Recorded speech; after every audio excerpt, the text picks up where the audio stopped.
booties for black girl nerds.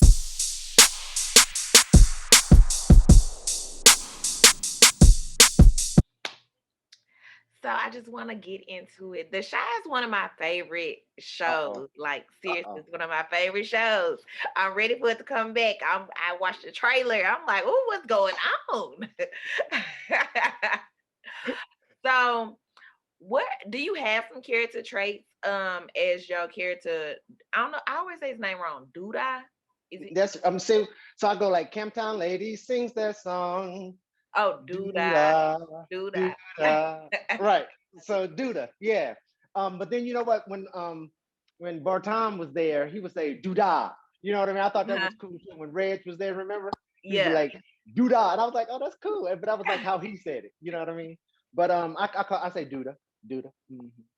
So Duda, he's a complex character because at first, we want to believe low key he a good person, but then you got the other side is just something else. Like because he was in the streets and he still got that streets mentality.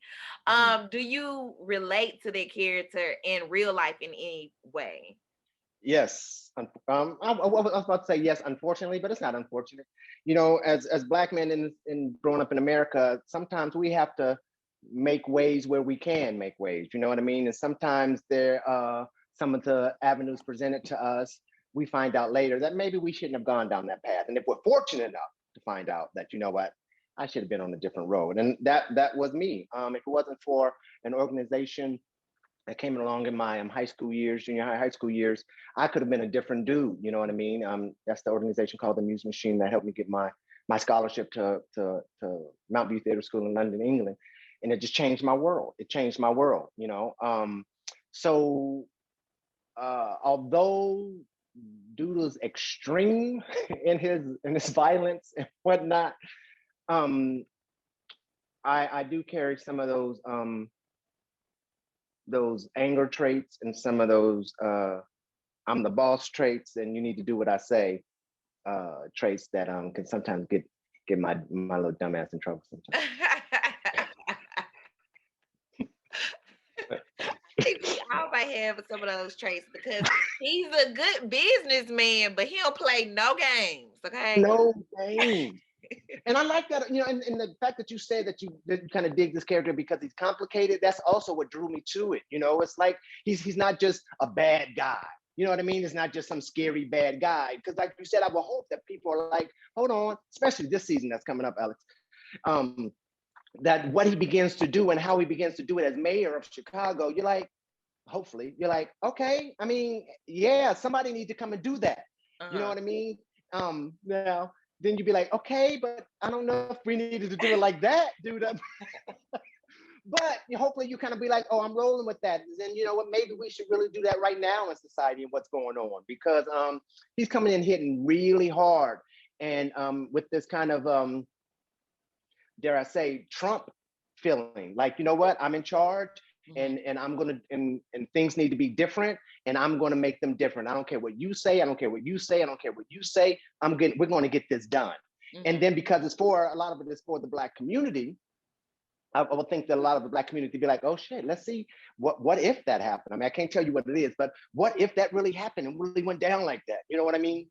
Um, yeah, it's going to be a ride. It's going to be a ride to see how this dude. I'm just and the reason why I'm pausing so much is I'm like going through all the scripts and because Uh-huh. I'm filming right now, and I'm like, oh yeah, and I want to say some things. I'm like, if I say that, would that trip off too much? And I'm like, oh, that. But it's going to be a ride. The sides of Duda we get to see Mhm. this season. I thought we got to see a lot of him before because he came in initially that first season as just a bad guy, right? He Yeah. was trying to manipulate Brandon, right? Mhm. And then after that, so he was this businessman and he was this hustler. Then the next season, last season, he came in and all of a sudden this businessman hustler's like running for mayor. So like Mhm. another layer added on to that now, right? So now this year we have that businessman, this gangster. That's the question that they're asking right now: gangster or mayor? Is he a Mhm. gangster or is he a mayor? So he has the businessman, gangster, and now mayor of Chicago with all that power. Come on, what? Do you What? think that happens in real life? It's a lot of, you know, quote unquote mayors or politics that's really gangsters that we don't know about. Oh my God. I definitely, I mean, just like I said, I mean, take it how you want. Trump, what was Trump? I mean, come on, that dude. I mean, for all he wasn't a politician. I mean, he claims I'm not a politician. He was grimy. He was. I mean, there are people. There's some people who love Trump and love what he did. I'm not one of those people.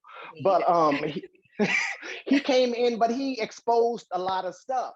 You know what I mean? But the fact that he was getting away with constantly getting away with stuff, where you feel like, wait a minute, ain't that against the law?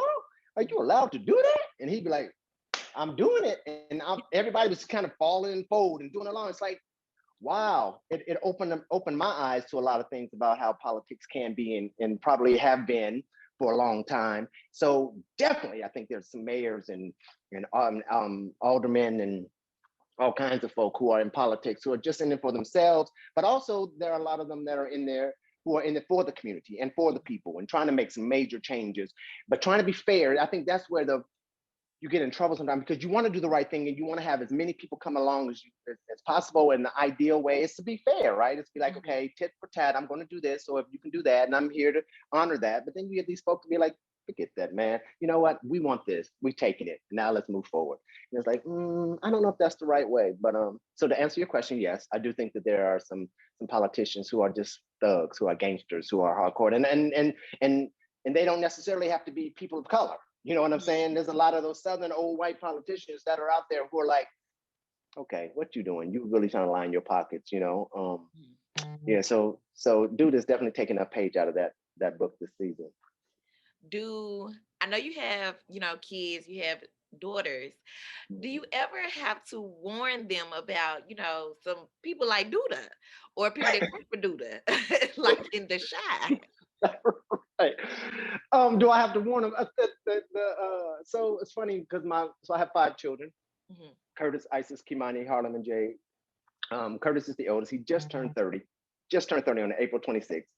Um, and then there's Isis, who's 29. Then there's Kimani, who's 25. Then the twins, they're 17, Jade and Harlem. So the story I'm saying is that Isis one time was saying, like, I don't know why people are always trying to say dad is not Douda.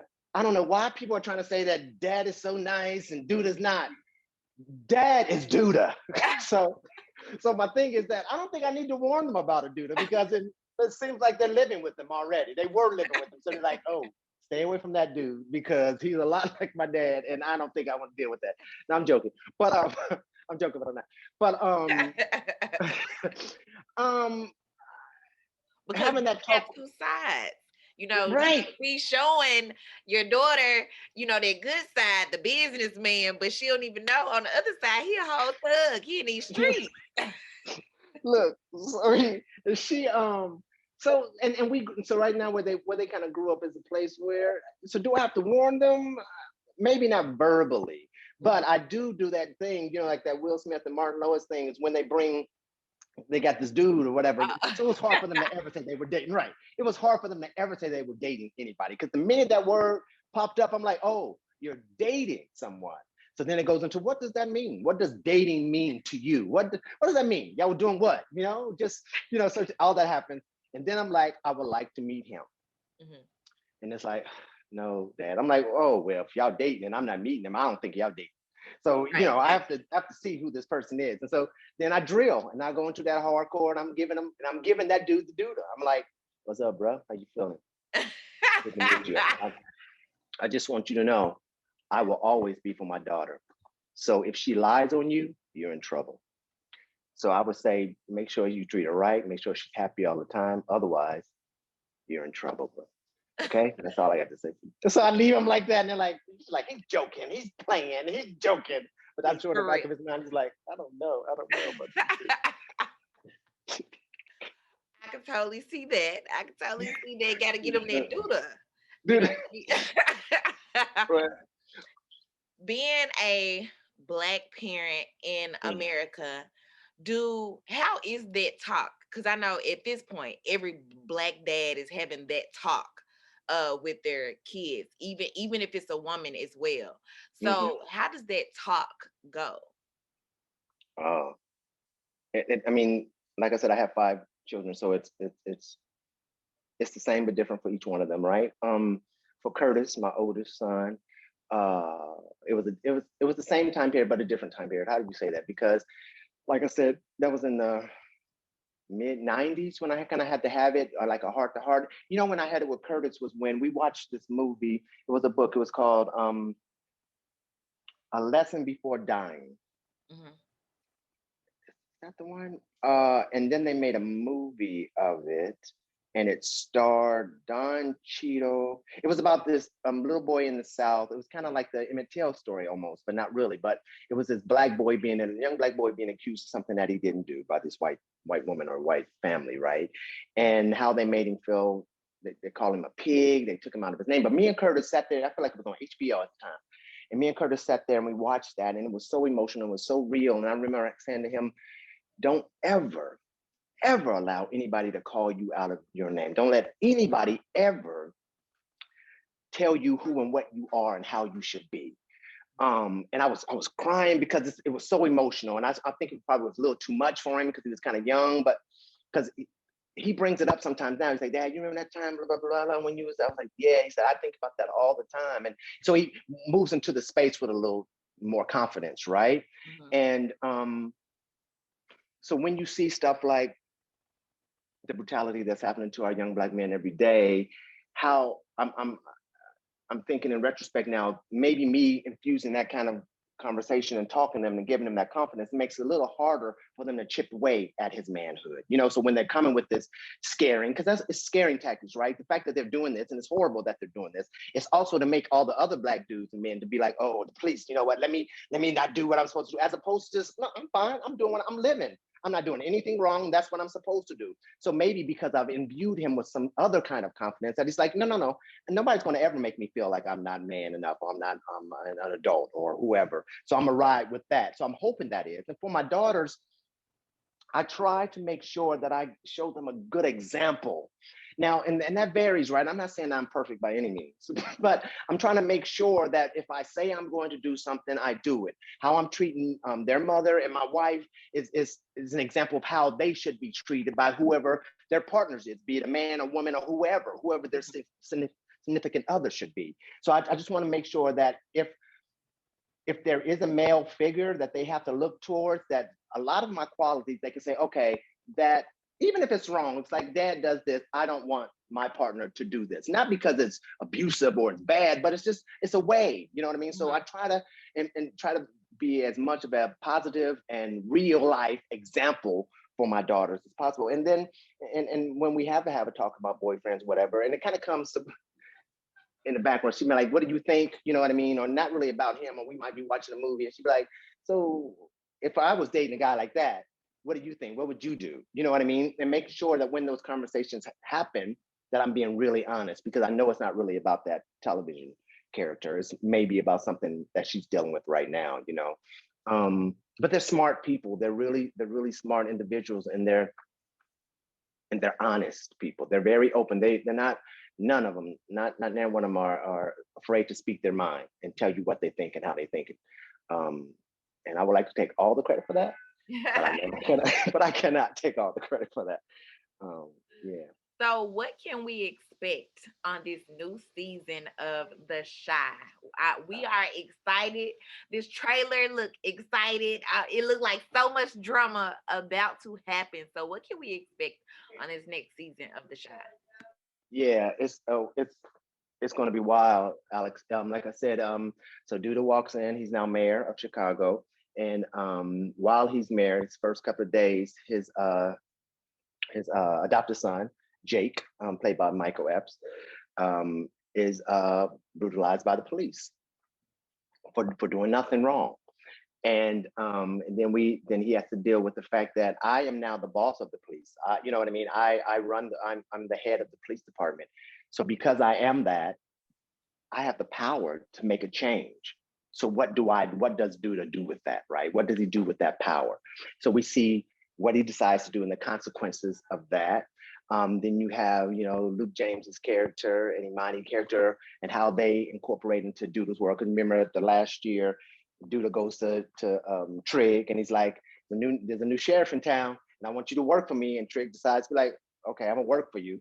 and we see why Trigg made that decision to work for Douda, and what's happening behind the scenes, what Trigg's trying to establish for himself. You know what I mean? So everybody is trying to out chess Douda, right? Because Douda doesn't play checkers, he plays chess. He's making sure all the stuffs are lined up all around. So you thinking you winning, you're like, oh, I wasn't even paying attention over there. So Trigg is trying to figure out, you know what I mean, figuring out he had a plan that he's trying to implement as well. But like I said, every Douda's playing chess. And then the children are going through some really cool things. I'm trying to figure out what I should say. Papa is dealing with some really him and Maisha are going to so funny. him and Maisha are going through some things. Shaman, and you know, Alex, great little actor who plays Kevin. Um, and Jada. It's going to be a wild ride, and it's still talking about real things that are happening on the south side of Chicago, and probably a lot of the Black neighborhoods that we grow up in, and it's dealing with them honestly and openly and messy. You know what I mean? It ain't trying to tie anything up in a bow and make it seem like, oh, this is how it's going to be. No, it's like, oh shit, did it have to go like that? I mean, it's going to be kissing. There's going to be some naked bodies, and there's going to be some fights and some guns. There's going to be some power moves, and there's going to be some laughs. We're currently shooting episode 6. I just finished my scene for episode 6. Going into episode 7, I start on Tuesday shooting. So we're still in the thick of it. And so on May 23rd, we'll still actually be shooting. So that's going to be new as well. So we're going to be hearing in real time what you guys, everybody thinks about it, right? Because normally we've done, it's in the can, we're at home doing our project. That's why y'all still filming now, even though it's about to premiere next month. Say that one more time. Well, yeah, you said it's something new that usually once it's out, y'all are already done filming. I said, was it a delay because of the pandemic? Yes, most definitely. And the regulations and the codes that had to come about, it's big. I feel like someone said, don't quote me, but I feel like they are paying an extra. Showtime and Fox 21 are paying an extra like $1 million per episode just for the health, the COVID health package that they have to do for us. Because like we getting tested 3 times a day. That's crew, that's cast, that's anybody that come in contacts with us. I mean, the masks and the shields and the zones that they had to set up and all of this. It's a whole different thing. I mean, you walk into that place, it feels like a space, like you're on a space shuttle or something like that. You can only walk into this zone if you're an actor. And if you're not, you can only get here. When you're rehearsing, you have to have your mask and your shield on. When it's ready, when they say, okay, we're about to roll, you have to take all that off. There's another guy who's like in a hazmat suit coming to pick up people's masks, putting them in a special thing. So now you can go ahead and do your scene. And then it's like cut, they're coming back over. You don't move, just stay where you are so they can get your mask and stuff off before you go back to your area. It's crazy. Wow. And the way that they're doing it, they're making sure that it's very safe for everybody. And the other beautiful thing about it for me is that they're not dealing with it during the show. So the show is not during, it's kind of weird because it is kind of during the pandemic time, but we're not wearing masks or anything like on in the show. So, and that's a relief because, you know, all day long, all of us are walking around with masks and trying to be safe and whatever. So to kind of get back in this world, it's like, oh, right, this is how it is. And interacting with people with no masks, it's like, yeah, this feels real. I remember this, you know, and be able to touch people, whatever. Like, oh, 2019. right, 2019, we're back. But yeah, so it got held up because of that. And so this will be the first time that we will experience the filming at the same time as airing and hearing what real time what fans are saying. And it'd be like, ooh, I'm cutting my Twitter off. I'm it's like right. I'm it making more pressure while you're acting because you still acting while people watching it on TV, and you know Black Twitter always goes in. So does it make it more pressure? Like when they like, I don't think he should have. Okay, well, let me come in today with a whole. right. So that's a good question because I've never really experienced that before. I never. It was like whenever it happened, I'd be like, you can say what you want. I know what's coming the next scene, and you're gonna be really mad if you thought that you was mad about that because it's already shot and there's nothing I can do. And you know, sometimes when because I live on the East Coast, like the New York City area, and so when I'm home, it would be airing. I would just be out, you know what I mean? And so they'd be like, oh, what? And I would forget that that episode aired. And then I would be like, oh, what? Oh, what did I do in that episode? You know what I mean? I have to try to remember. But now it's going to be all fresh. And if I'm still in Chicago, walking down the south side of the street, they might be like, yo, Douda. why are you? And I'll be like, oh, hold up, bro. Hold up. Oh, no, I won't. No, I won't. I ain't got nothing back here but my back, my little old back. So I was like, so it's gonna be interesting to see what that dynamic is, and I'm looking forward to it. And I don't, I don't think there's gonna really sway the writers or any of the producers to change anything. Mhm. Maybe it could, but so y'all, let me tell y'all what no. But it was. I'm really interested to see what that feels like and what it sounds like when people are coming to me in real time and it's like, oh yeah, I got one more episode. What if he did that? What that woman just said to me? Let me see if I can add that without getting in trouble, or getting fired. They'd be like, "What are you here doing? That is not Right. what we do." Right. Well, I appreciate you speaking with me. I'm excited for this season premiere on May 23rd of The Shy. I can't wait, and I know the viewers can't wait either. So I really appreciate you speaking with me. Go. Wait a minute. Before we go, Alex, where's your accent from? Where are you from? I'm from Memphis. From Memphis, Tennessee? Yes. That strong outfit. I mean, that is beautiful. And it's like, I wanted to ask you at the beginning because I was like, yes, I wish I could do that accent. I wish I could. It's like, good. I was like, yes, Memphis, Tennessee. That makes sense. Yes, Memphis, Beautiful. Tennessee. Excellent. Excellent. Nice to meet you. Nice to meet you as well. Thanks so much. I really appreciate it. Thank you, sis.